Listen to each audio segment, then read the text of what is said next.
You're watching Leadership TV News. I am Cynthia Onwado. Here are the news headlines. Maryam Sanda to spend 5 years in jail as Tinubu reviews pardons. Court orders permanent forfeiture $49,700 recovered from ex-INEC official. Lawmakers approve President Tinubu's request to borrow $2.35 billion. Edo gives ex-deputy governor 1 week ultimatum to return government property. And on sports, Amaju Pinnick denies allegations of fund mismanagement in Kebbi FIFA goal project. Thanks for joining us. Here is the news in detail. After a backlash following the presidential pardon to Maryam Sanda, sentenced to death by hanging in 2020 for killing of her husband, Biliaminu Bello, President Bola Tinubu has revoked the pardon and reversed her death sentence to 12 years. This was revealed in an updated official gazette released by the Special Advisor to the President on Information and Strategy, Bayo Onanuga, on Wednesday. According to the gazette, Sanda, who had already spent 6 years and 8 months at the Suleja Medium Security Custodial Center in Niger State, got the new approved term on compassionate grounds. Consequently, she's now to spend remaining 5 years and 4 in jail before her eventual freedom. In the additional list released by the presidency, Maryam Sanda's death sentence was commuted to 12 years imprisonment, leaving her with just less than 6 years to go.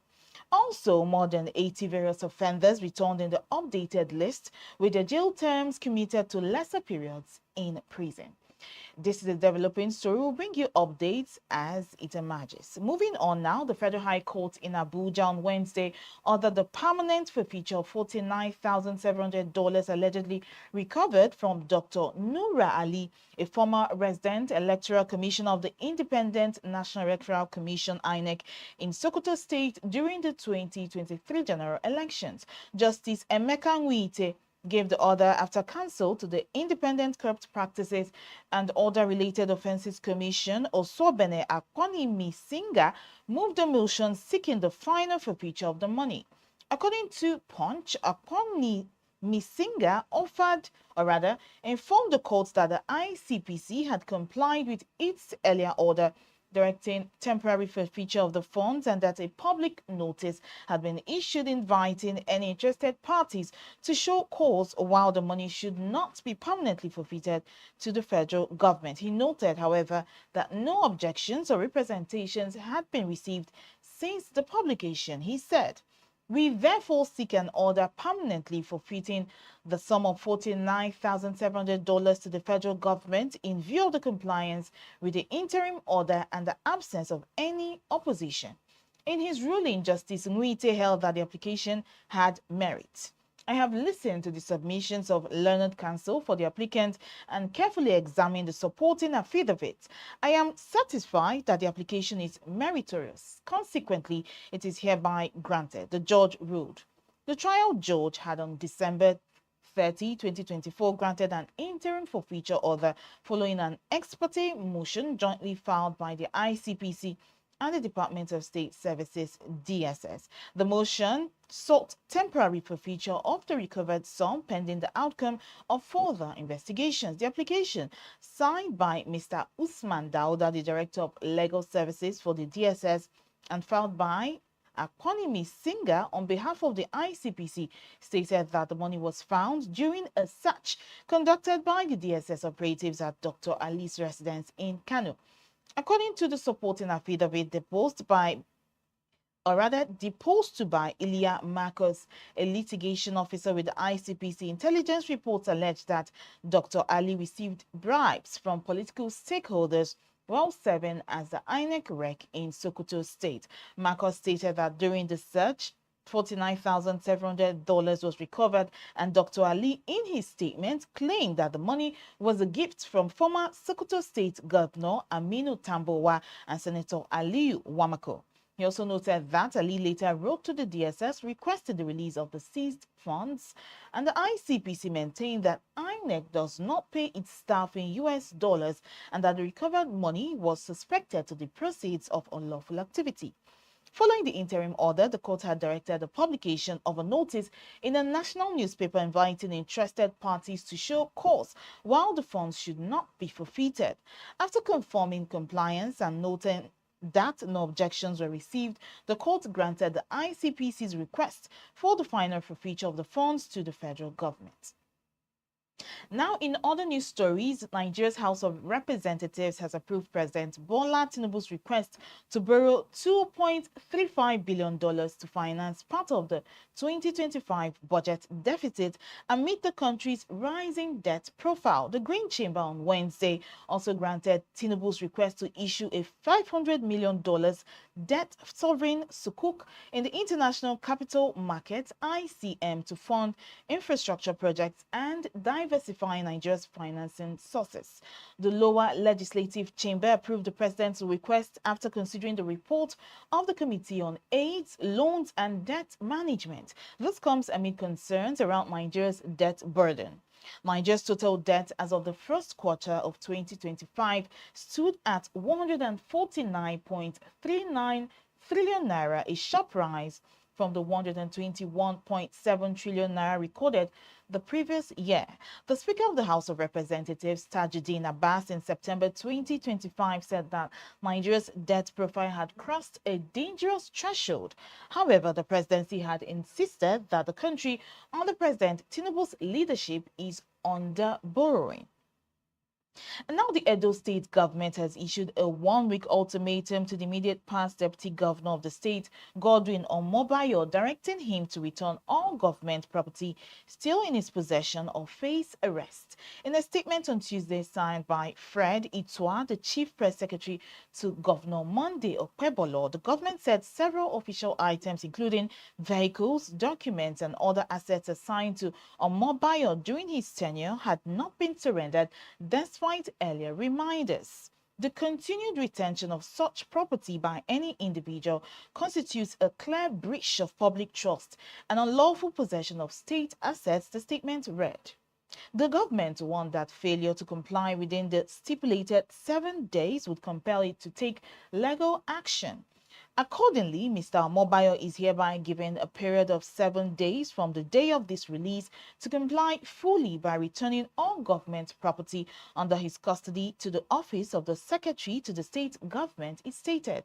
Failure to comply within the stipulated period will compel the state government to direct the Commissioner of Police, Edo State Command, to effect his arrest and ensure the immediate recovery of all state assets still in his possession through lawful means.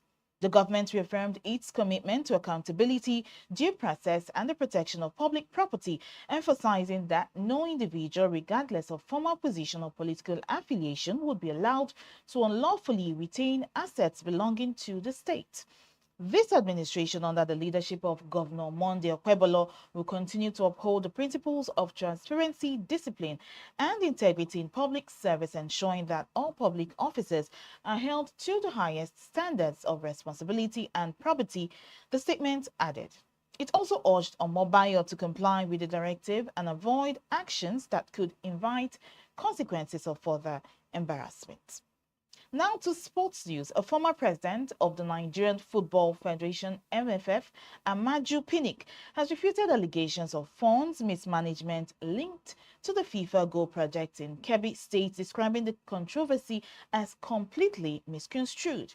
The uproar following FIFA's recent post on social media showing an image of the half-completed Kebbi Stadium, one of several projects under FIFA's Goal Project initiative aimed at boosting football infrastructure across Nigeria. The post sparked outrage among Nigerians, many of whom questioned how funds allocated for the project were utilized.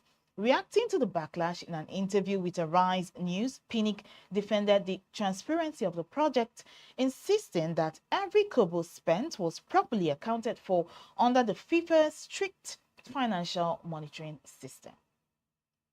And now African champions, Nigeria's Super Falcons, have secured their place in next year's Women African Cup of Nations following a 1-1 draw against their counterparts from the Benin Republic in the return leg of the final round of the qualification series in Abeokuta yesterday, resulting in an aggregate victory of 3-1 for the 10-time champions. The Amazons proved to be formidable opponents at the MKO Abiola Sports Arena, approaching the match with vigor, passion, and energy.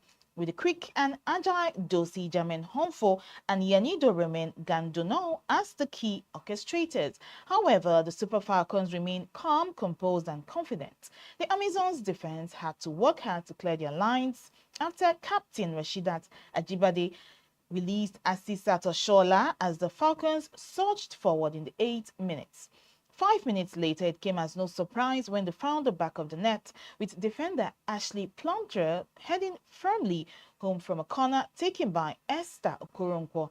In the 23rd minute, Oshola's powerful header from another Okoronkwo corner missed narrowly, and in the 34th minute, Michelle Aloze's header just sailed over the bar from Oshola's cross. There was still time for Okoronkwo to hit the side netting from a free kick with 4 minutes remaining in the first half. The Amazons began to press forward in the 56th minute with Chiamaka Nadozie making a save from Gandor and then had to stretch forward to deflect a shot from 25 yards out by Yolande Nami 2 minutes later. Nigeria had opportunities to increase their lead with Folashade Ijami Lucy missing from close range after goalkeeper Sorokato Alassane uncharacteristically dropped the ball, and Alassane also saved from Ajibade in the 77th minute. Substitute Joy Omewa and Ijami Lucy combined in the 90th minute, but Alassane was equal to the task. This qualification means Nigeria have the chance not only to defend their title in Morocco next year, but also to aim for an 11th title in 14 championships, along with a ticket to the 2027 FIFA Women's World Cup Finals in Brazil. That's all the news we have for you on Leadership TV. For more of our news stories, you can log on to our website, www.leadership.ng. Thanks for watching. Thank you for watching. For sponsorship and advert placements, please contact 080